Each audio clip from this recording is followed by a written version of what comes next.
السلام عليكم ورحمه الله تعالى وبركاته. الاخوان ديالنا تبارك الله عليكم، كنتمنى يكون كلشي بخير وعلى خير، كاملين في صحه جيده. اليوم ان شاء الله جينا نكتشفوا واحد العش ديال واحد الطائر. خليكم معنا الاخوان، نخليوها مفاجاه. يلا معنا. المهم الاخوان، قبل ما طلعنا العش ديال الحجله دوزنا لواد الاخوان واحد جوج ديال الشجر تما، فتشنا فيهم، جبرنا عاوتاني واحد النوع ديال الطيور.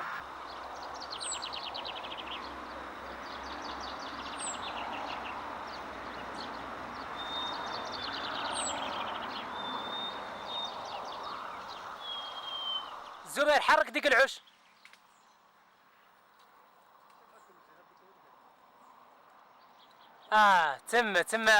تما فريخ ستيتو. جبرنا واحد العش فيه واحد الفريخ الاخوان، وجبرنا واحد الفريخ ستيتو ما عرفناش، كنظن ماشي من ديك العش هذاك. المهم الاخوان، خلاصه القول، قولوا لي اش من نوع ديال الطيور هذا. حنا كنعيطوا له صاي ولا طاي. المهم غير هيدا الغوص. نتوما قولوا لي شنو كتسميو هذا النوع ديال الطيور هذا الاخوان.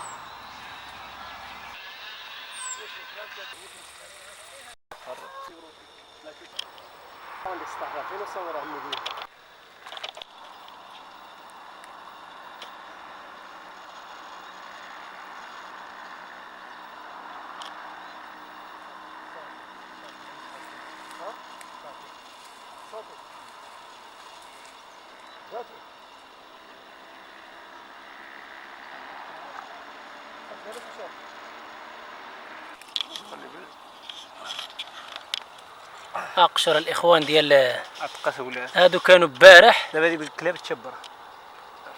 فيها تشبر. هذا كانوا عندها 9 ديال البيضات الاخوان. هما فين هما؟ فوقاش هادي غير ولي بارح جينا، للعش جبرنا عندها 9. كانوا عندك لا بالي ما كاش. هذه هي البلاصه ديالهم الاخوان. هذا كان عنده العرعره هايده. المهم الاخوان سمحوا لنا وصافي، جينا للعش، جبرنا الحجله، سلقت ببيضات الاخوان، قشور تما كتعرفوا الحجله يعني كتفرخ في النهار، كتجمع شطيطه الاخوان ودخلت الغابه. المهم عندي واحد التصويره ديالهم، كانوا باقي ما تفقسوش، غبرنا عليهم يومين. اليوم يومين الاخوان جينا جبرنا سبحان الله العظيم قشور، العش خاوي ماشيين بالحس. هذاك الشيء ديال المافيا، نشبروا الحاجه، كناش نشبروها، كنا غير نصوروا الاخوان، نصوروا البيضات ونشوفوا واش كاينه في العش. صورت قبل ما ندخل للعش عندها الطير ولا شي حاجه، راكم عارفين. ايوا قدر الله ما شاء فعل الاخوان. المهم هذا هو الفيديو ديالنا، تلقاو فيديو